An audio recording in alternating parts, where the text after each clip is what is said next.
안녕하세요, 백다마TV입니다. 요즘 주가지수를 보고 앉아있으면 왜 이렇게 주가가 떨어지는 것인가, 사실 떨어진 다음에 그 원인을 찾는 게 무슨 의미가 있겠습니다만은 그래도 좀 찾아보자라면, 일단 요즘 이슈는 좀 반대 매매의 이슈가 좀 큰 것 같고, 그래서 개인 투자자들이 좀 많이 참여하고 있는 코스닥이 정말 좀 많이 무너지고 있어요. 그래서 반대 매매도 이 시장 약세의 좀 원인인 것 같고, 또 더 크게 보면은 이 환율 시장이 사실 굉장히 안 좋습니다. 수출하는 기업 입장에서는 좋은 환율 시장인데, 우리나라 주식에 투자하는 외국인 입장에서는 우리나라의 지금 환율 환경은 사실 그렇게 매력적이지 못합니다. 그래서 오늘은 이 환율이 주가 시장에 어떤 영향을 미칠 수 있는지 그 원리를 한번 이해해 볼 수 있는 시간을 가져보도록 하겠습니다. 자, 일단 한국인이 미국 시장에 투자하는 상황에서 이 환율의 변화에 따라서 어떤 이익과 어떤 마이너스가 있는지 살펴보도록 하겠습니다. 첫 번째는 이 원화 가치가 하락하는 경우인데, 만약에 현재 1달러당 환율이 1000원이라고 가정을 하고요, 내가 애플을 산다. 근데 애플이 현재 100달러다. 그러면 한 주에 필요한 돈은 원화로 환산을 하면 10만 원이 되겠죠. 그런데 시간이 흘러서 애플이 10% 정도 상승을 했어요. 그래서 110불이 됐고, 그리고 달러도 원화 가치가 떨어져서 달러당 1100원이 됐습니다. 그럼 이럴 경우 이 한국인 투자자는 애플을 처분하고 다시 달러를 원화로 바꿨을 때 최종 수익은 얼마가 될 것인가? 일단 애플 투자를 통해서 약 10% 정도의 성과를 거두었고, 내가 1000원일 때 샀던 달러가 지금 1100원, 달러당 1100원을 받을 수가 있으니까 1달러당 이 환율에 대해서도 약 10% 정도의 이익을, 환차익을 얻게 되는 거죠. 그래서 결과적으로는 약 12만 1000원 정도의 수익금을, 그러니까 2만 1000원의 수익금을 줄 수 있게 됩니다. 그럼 반대로 이 원화 가치가 상승하는 경우에는 어떨까요? 똑같이 애플의 주가는 10% 상승을 했다라고 하더라도 달러당 1000원에서 900원으로 환율이 낮아진 상황이라면은 이 한국인 투자자가 나중에 최종적으로 원화로 바꿨을 때 손해에 주게 되는 돈은 99,000원입니다.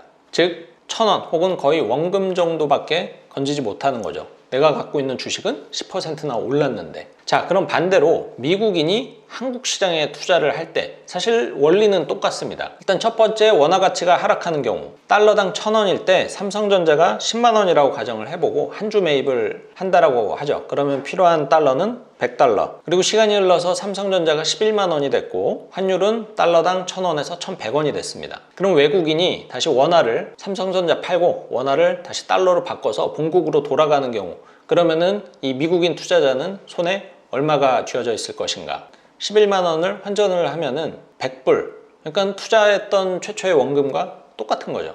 그럼 반대로 원화 가치가 상승하는 경우에는 어떻게 될 것인가? 이 경우에는 환차익까지 얻어서 122달러를 손에 쥐게 될 것입니다. 그러니까 지금 외국인들 입장에서는 현재 우리나라의 금융 환경이 어떤 상황인가? 바로 이 세 번째 상황이라는 거죠. 원화 가치가 하락을 하고 있고, 그리고 모르겠어요. 이 사람들은 추가적으로 더 하락을 배팅을 하는 건지, 그래서 주식을 파는 건지 사실 정확히 알 수는 없습니다만은 현재는 원화 가치가 더 안 좋아질 것이다 라고 생각을 하고 이 주식을 파는 게 아닌가, 그렇게 분석을 하는 의견들이 꽤 많습니다. 그러면은 지금 우리나라의 이 원화 가치는 왜 계속 내려앉고 있는가? 일단은 현재 우리나라의 기준금리랑 미국의 기준금리가 똑같죠. 그러면은 상식적으로 내가 똑같이 돈 1억이 있을 때 우리나라 사람이 아니고 외국인 입장이라면은 이 돈을 안전자산에 넣어야 돼요. 뭐 예금에 넣어야 돼요. 그럼 어디다 넣겠어요? 굳이 이 북한과의 관계가 안 좋은 우리나라에 넣겠습니까? 아니죠. 미국으로 다시 돌아가겠죠. 즉 미국과 지금 우리나라의 이 금리 차이가 없다라는 것은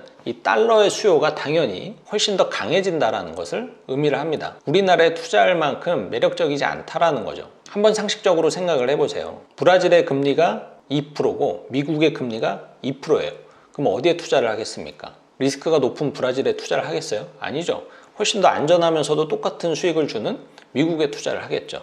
이 원리 때문에 현재 이 원화를 팔고 다시 달러로 바꿔서 미국으로 투자금이 돌아가게 되는 그런 현상이 나타나고 있다라고 이해를 하시면 될 것 같습니다. 그리고 두 번째는 현재 전반적으로 주식시장이 굉장히 안 좋고 모든 이 자본시장이 안 좋기 때문에 이 위험 자산에 대한 선호보다는 안전 자산에 대한 선호도가 훨씬 더 높은 상황이죠. 근데 달러는 또 대표적인 안전 자산입니다. 그러다 보니까는 지금 현재 우리나라의 위험 자산인 주식을 팔고 차라리 달러로 그 돈이 옮겨가는 게 아닌가, 그런 예측도 할 수가 있을 것 같습니다. 그리고 세 번째는 사실 굉장히 진부한 소재기는 한데 이 지정학적 리스크죠. 지금 뭐 북한에 핵실험이 임박했다 이런 기사도 굉장히 많이 나오고, 그리고 예전에는 이 전쟁 리스크가 그렇게 크지 않았었는데 굉장히 무던하게 지나가게 됐었는데, 이게 러시아와 우크라이나의 이 전쟁 계기로 인해서 전쟁이 일어날 수도 있겠구나, 이런 리스크가 조금 더 많이 부각이 될 수도 있겠다 싶습니다. 그래서 이 지정학적 리스크가 커지게 되면은 당연히 국내 주식 팔고 다시 달러 바꿔갖고 본국으로 돌아가게 되는 수요는 커질 수밖에 없는 것이죠. 아무튼 결론은 사실 이제 와서 이 원인을 알아봤자 무슨 의미가 있겠습니까? 이미 내 주식은 슬픈데. 하지만 이번 기회에 공부를 할 수 있고 또 좋은 경험이 될 수 있지 않겠습니까?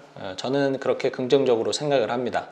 아무튼 현재 달러의 환경은 한국인이 미국 시장에 투자하기에는 좋은 환경이다. 하지만 반대로 외국인이 한국 시장에 투자하기에는 좋지 않은 환경이다. 그렇다라고 해서 지금 미국 주식을 사라 이런 의미를 두고 말씀드리는 것은 아닙니다. 개인적인 예상은 원달러 환율이 지금 현재 1,300원을 오늘 14년 만인가요? 굉장히 오랜만에 돌파를 했는데, 여기서 더 환율이 원화 가치가 하락할 것이다 라고는 생각하고 싶지는 않습니다. 저는 이 정도 수준에서 혹은 1,200원대에서 어느 정도 지켜내지 않을까, 그런 조심스러운 예측을 하고는 있습니다. 다만 개인적인 의견이니까 그냥 참고만 하시고요. 오늘 영상은 여기서 마무리하도록 하겠습니다. 오늘 내용 도움 되셨으면 좋아요와 구독 눌러주세요.